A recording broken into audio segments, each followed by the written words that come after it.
So, Sean, thanks very much for being here and joining us today. Thank you. Thank you. I'm only disappointed about one thing. I thought I'd have walk-up music too, Oh, but it's a somber issue. okay. All right. All right. All right. We try to keep it serious.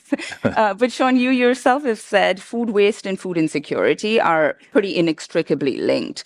From your vantage point at Lineage, where do you see the biggest inefficiencies in the supply chain today that are contributing to these challenges? Yeah, I think there's a couple things to think about, and I love all this discussion that we've been having today. But we're talking about kind of the lowest level of Maslow's hierarchy of needs, and I love to think about this a little bit differently because food is family, food is culture, food is memories, food is a beer with friends. Where are my Heineken friends in the room here? So, so food's so much more meaningful to the world and to society.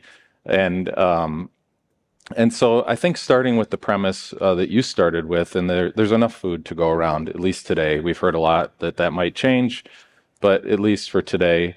And in the European Union, something like 65 million tons of food goes to waste each year. That's 9 million African elephants, by the way, just in case you're wondering. I'm not suggesting you eat an African elephant, but it's a lot. It's a lot when you put it in perspective. That's 18 times the number of African elephants that exist. So it's a lot of food. It's a lot of food waste. I think the inefficiencies come, with really understanding data. And when you understand data, we have a data science team of around 50 data scientists on staff. They can take years, hundreds of thousands of movements of food through our supply chain and look at patterns over that period of time. And then work with either specific customers or specific groups of customers and say, what's the more optimal way to move that food? We can look at seasonality, counter seasonality. In the supply chain, if you can take advantage of, when some foods are in season and when other foods are out of season, and balance your supply chain needs, our warehousing needs, and things like that. And the basic premise here is the more we utilize the supply chain that we have, it's a little like the conversation you were having a minute ago, and that is there's enough food, but yet people are starving. I don't know that there's enough supply chain. I won't make that statement here, but there are empty truck miles, there are empty warehouses, there are empty ships, there are empty containers. The more we can fill those ships, fill those containers, fill those warehouses, it not only creates a more efficient supply chain, but it also, especially in the temperature controlled supply chain, a basic premise here, I think, that's really important is a full warehouse. A full warehouse is a more energy efficient warehouse, for example. The more food you have in it, the less, the food chills itself, essentially. It acts as a battery and stores the temperature. So those are a couple of examples. Data is really the key. Have the data, understand it. I think we, in industry and our customers, and not slighting any of our customers in this discussion, but we believe we understand the trends. But until you look at hundreds of thousands of movements in sequence and over multiple years of time, do you really see what the real trends are? And that's why we invest so heavily in data science. Yeah, and so looking at the data, and then data kind of then also impacts the tech investments that you're making. So if I'm thinking about, smart supply chains, what are some of those technologies that you're most excited about that you think are sort of going to make supply chains more resilient going forward? And of course, I know you focus on cold chains, so yeah. I think again, I would go back to I guess I would start with a basic premise that drives us every day.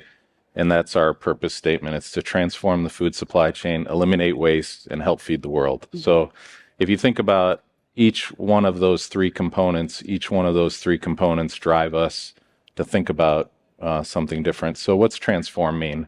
Transform means we create smarter warehouses, more automated warehouses. More automated warehouses, it sounds like, oh, maybe that saves you in labor costs or something like that, but more automated warehouses can be denser. We just talked about land usage a minute ago, so you can have a more dense warehouse, smaller footprint of a warehouse that's taller, and you can use the automated systems to, to create density in a warehouse. You don't have aisles, you don't have people going down those aisles. You strictly just have density. And again, back to the premise that density is more energy efficient. The more dense we are, the better we are. I think the other thing is we're investing heavily in energy management, which I think we'll talk about in a minute, but in more detail. But we have 105 warehouses with solar. We have a single warehouse right now in Salem, Oregon, that's on its own microgrid, so it could run completely off the grid. We are investing heavily in those kinds of technologies. Which let's go there. Let's go into the Yeah, energy sure, intensity sure, of sure. cold chains. As you mentioned, like you do have some examples of renewables and microgrids, but generally when we look at the cold chain, it's very energy intensive. Yeah. So how do we make that match with our sustainability goals, the food goals along with sustainability goals? Yeah, I mean, I think one of the basic premises here is one could argue that if we didn't have the cold chain, how much food would go to waste?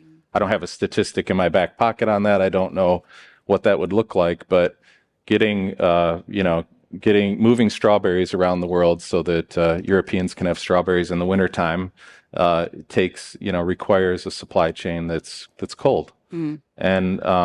And while that supply chain is a consumer of energy and a pretty large consumer of energy, how much of the food would go to waste, how much of the water that goes into the food, how much of the land usage, et cetera, would go to waste. It's a bit of a rhetorical question for today's discussion, but I think what's really important is, so then you start with that basic premise is the food supply chain, the cold chain's helping us, not hurting us in aggregate, in the big picture. But the warehouses, the trucks, the refrigerated containers do require energy. So then we start to look at what we can do to mitigate that energy usage. I talked about microgrids. We have one warehouse on a microgrid right now. You might say, okay, so we've got 450 warehouses. One doesn't seem like that big of an impact, but just a few years ago in 2018 or 19, we were just putting solar on a few buildings, and now we have it on 105. So I think this fits in the premise of start small, think big, scale fast. So if it works, we're going to scale it.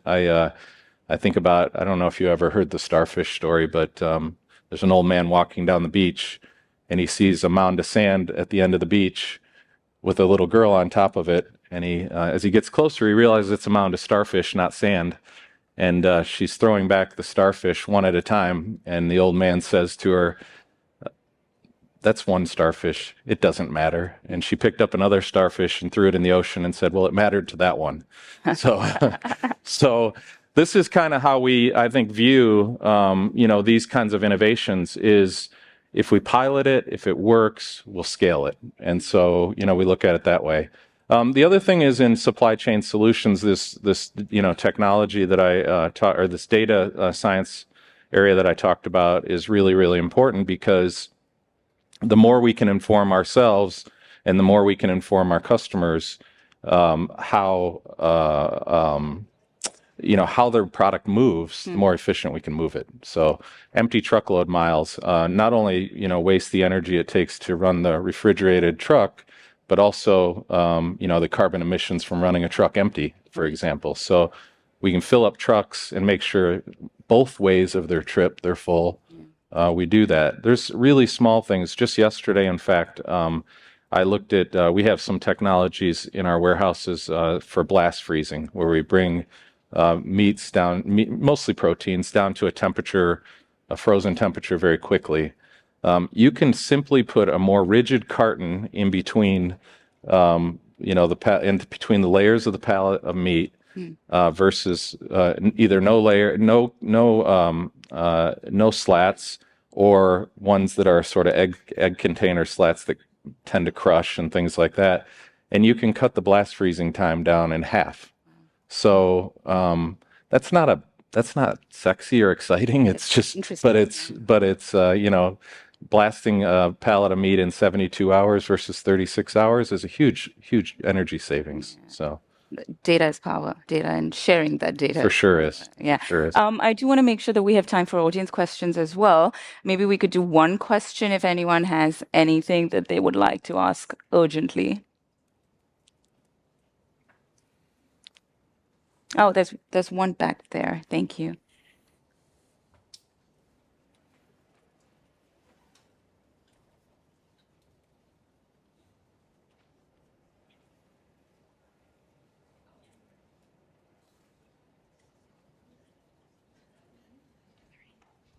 Thank you. Hi, this is Rad, VP Supply Chain for Flaconi. My question is, in this whole journey, what do you see is the real challenge in the whole end-to-end value chain from supply chain perspective? Do you see network design is a problem, planning is a problem, cold storage is a problem, warehouse automation is a problem? What is the real issue? Because I believe, different fruits need different kind of temperature for transportation and so on. So, what is the real elephant in the room in this whole value chain? Am I allowed to answer yes to your question? I would probably say, and this answer is not driven by data. This is just more maybe anecdotal experience. I think the supply chain planning is probably the biggest area there, because honestly, if you do that right, everything else can fall into place. You can build the right type of warehouse. You can figure out the right product flows. So everything sort of stems from that. Maybe it's not the elephant in the room, but it's just like anything we do in life. If you plan it out, you're more likely going to do it better. So. Great. Thanks, everyone. Thank you, Sean. That Thank was you. a very interesting discussion. I know we're Thank over you. time. Okay. Thank you. This for Thank you. Okay. Yes.